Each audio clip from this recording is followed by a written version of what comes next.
Ayan, no? Ulan is real in Kuwait. Ano?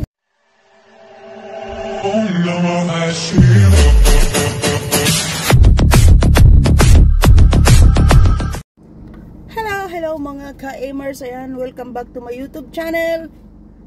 Today's video is grabe, umuulan. Umuulan dito sa Kuwait. Kaya titingnan natin kung gaano kalakas tong ulan. First time umulan dito sa Kuwait. Grabe. So, ayan o.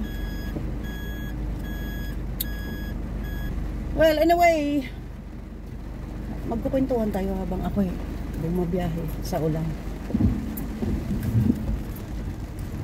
Grabe. Sa ulan. Ayan. Ayan o. Ulan is real in Kuwait. Ano guys, dito sa Kuwait, once in a lifetime lang dito umulan. Kaya kapag bumabagsak yung ulan, para bagang tuwang-tuwa tayo, samantala sa Pilipinas, grabe yung baha. Dahil sa sobrang lakas ng ulan at ang yung ulan ay walang tigil dito sa Kuwait. Once in a lifetime lang, kaya ayan o.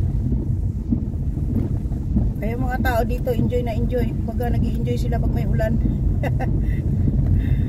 And so ayan, magsusundo na po tayo sa ating alaga. Ayan, grabe. Siguro ito na yung ano, mga last siguro 2 weeks more magdadrive ako dito sa Kuwait. Kasi uuwi na tayo sa Pilipinas at mag for good. For 17 years of serving. Nag-serve tayo sa amo natin, nag-work tayo sa amo natin for 17 years.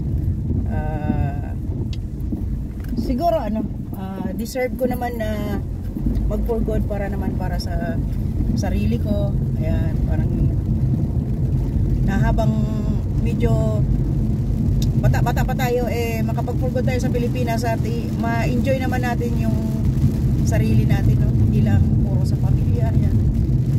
So, ayan na nga. Sad but at the same time happy din, no? Good news and bad news. Good news kasi makapag-for-good na ako sa Pilipinas, makasama ko yung mahal ko sa buhay. Yan.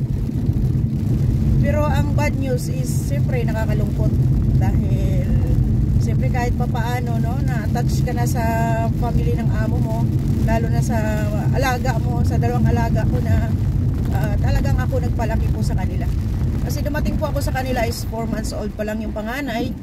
Ngayon po ay senior high na po siya at next year, inshallah, college na po siya at sa ibang bansa po siya mag-aaral. So, ang maiiwan ko dito sa Kuwait is yung aking alagang lalaki na kung saan ay talagang mahal na mahal ko yun. Nakakalungkot kasi siya mismo, dahil nalaman na, nagpaalam na ako na sabi ko magpo-for-good na ako sa Pilipinas. Sabi niya, you will not come back. Kumbaga habang nagsasalita po siyang ganun, talagang nangingilid po yung luha niya. Kasi ayaw niya po talaga ako mag-for-good. Ayan, ayaw niya po ako mag-for-good. Pero syempre ako naman, gusto ko rin magpahinga at gusto kong makasama yung mahal ko sa buhay, yung pamilya ko na habang malakas pa ako at malakas din sila, no? So, yun. Siguro naman enough is enough, no? Na talagang siguro wala naman akong naging problema sa kanila. Siguro yun lang, may mga misunderstanding. Pero sa akin wala na yung baliwala na yun kasi normal yun eh. We are not perfect. We are a human being. Nagkakamali tayo, hindi man tayo robot. Kung may mali man ako siguro, pero parang hindi ganun eh. Siyempre mas matanda ako. Pero by the way, hindi na natin pag-usapan. Yung pag-usapan natin yung ulan. Grabe na to. Yung ulan kasi grabe. Ngayon lang talaga umulan dito sa Kuwait. Ayan.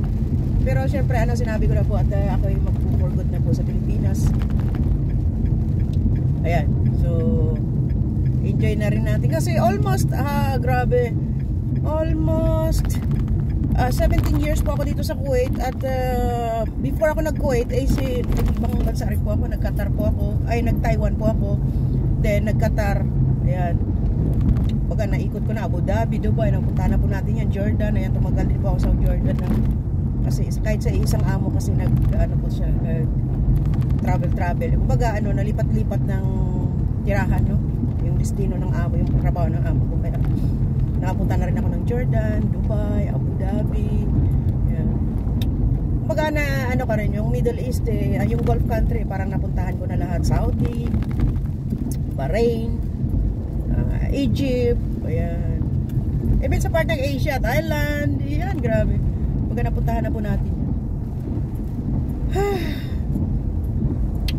Mix story na po ito, no?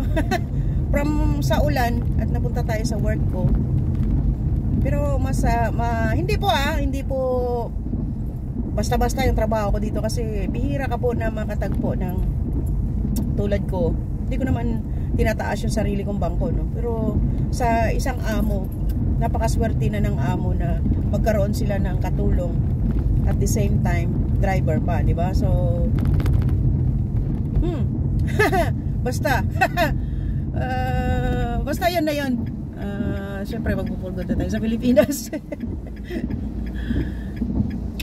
Ayan, so mamaya ulit kasi andito na tayo sa sa highway na kung saan kapag ulan ay grabe talaga yung traffic. Sa buhol-buhol ang traffic.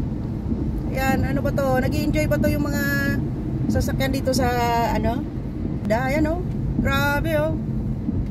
Sobrang traffic, guys. Expressway po yan, oh. Kasi maulan kaya talagang kailangan dahan-dahan.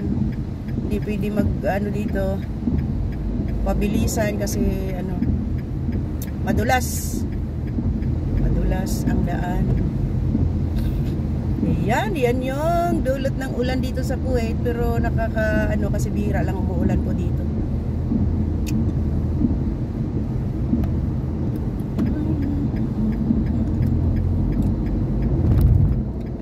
Hindi tayo makapagpabilis ng takbo kasi talagang madulas yung daan pagka ganito.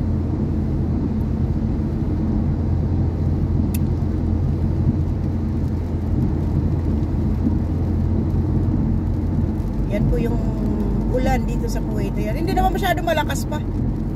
No, bugso-bugso lang siya. Pero syempre basa yung kalsada. Kaya medyo lang, slow lang ang takbo.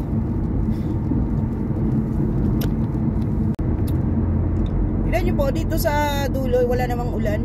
Doon lang sa kaputol lang. Bitin ang ulan, nakakabitin ka. Bitin ang ulan ay doon lang. Dito wala na pong, pero parang dumidilim ang paligid. Ayan, baka mamaya uulan din.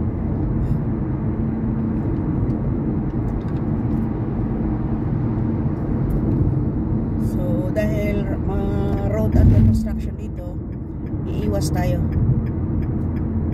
Daan tayo sa another way. Dadaan tayo dun sa sa roundabout na sa taas. Skyway ba? Skyway. Pero malaking round po yun. Pakita ko po. Ayan, dyan. Papasok po tayo dyan.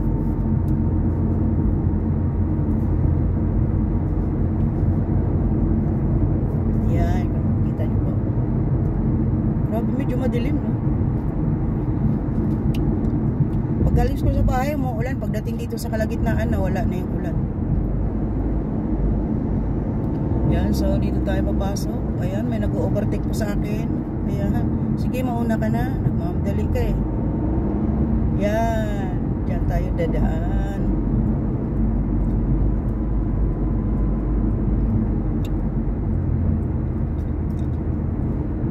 Ayan. Ba, ang ganda ng round dito. Grabe. Ang laki nito, mahaba. So, papasok tayo dyan. Ayan, oh. Yan. Dito tayo. Mag-exit tayo sa Bayan, Misrip. Kasi sarado yung road dun sa may exit ng Misila. So, dito tayo. Ayan, oh. Paikot, oh. Ayan, oh. Ayan, oh. Diba? Ayan, oh. Nakaakyat na ako dito. Ayan. Ayan na. Tapos babalik ako doon. Ayan na. Yan po, nakita nyo. Ang ganda, no? Ayun sa taas, oh, may mga dumadaan na sasakyan. Bali, 4 po na patong to, yung roundabout na to. Kumbaga lang yung roundabout po nasa taas. Yan. Ganda, no? Para walang talagang traffic. Yung roundabout po nasa skyway, nasa taas. Yan po. Yan po dito sa Kuwait. The best talaga.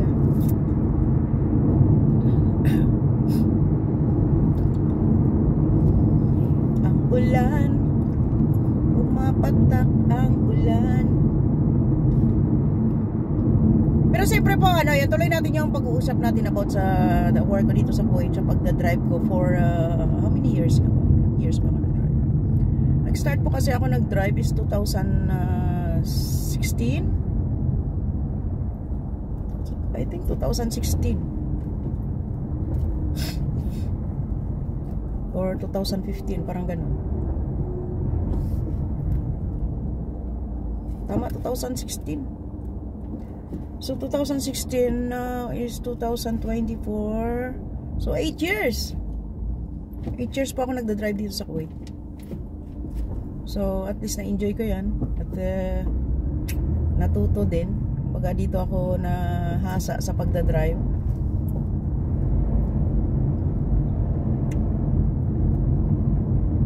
Kahit pa paano. Kasi pangarap ko lang naman dati mag-drive. Pangarap ko lang mag-drive lang. Pero kapag pala natuto ka na mag-drive, talagang ano mo na naman, sisikapin mo na magkaroon ka ng sarili mo sasakyan. At least na-experience ko na yan, na magkaroon ng sariling sasakyan. Yan. Parang wala na, no? Nagkaroon ka ng sariling sasakyan, parang ano na rin, parang wala na, parang hindi ka na rin siyempre enjoy kasi kung lalo na pag sa Pilipinas, pag may pupuntahan ka, at least mayroon kang sariling sasakyan, hindi ka nababasa sa ulan. Pero nakakasawa din kasi dito nga minsan parang ayoko na mag-drive. Sa una lang, talaga pag bago ka lang natuto mag-drive, parang talagang gusto mo lahat na lang buong araw gusto mo mag-drive ka ng mag-drive. Pero kapag nagkaroon ka na ng sariling sasakyan at lagi mo na siyang ginagawa, sa bagay hindi mo kailangan na pagsawaan kasi trabaho niyan, di ba? So ayan, mamaya na naman sa school. Ayan, mamaya magkikita-kita kami ng mga kabayan natin, kapwa nating OFW doon sa school. Ayan, yung ginagawa namin, pag maaga kami nakarating sa school, mag-ipon-ipon kami sa park. Minsan mayroong nagdadala ng pagkain. Ayan, sama-sama kami kumakain doon. So enjoy, yan yung buhay namin as OFW dito sa Kuwait. Masaya lang din. Minsan at least kahit papaano, minsan magluluto kami ng tuyo, dilis, ayan. Tapos pag saluhan namin sa school, enjoy, di ba? So ayan lang guys, thank you so much sa panonood.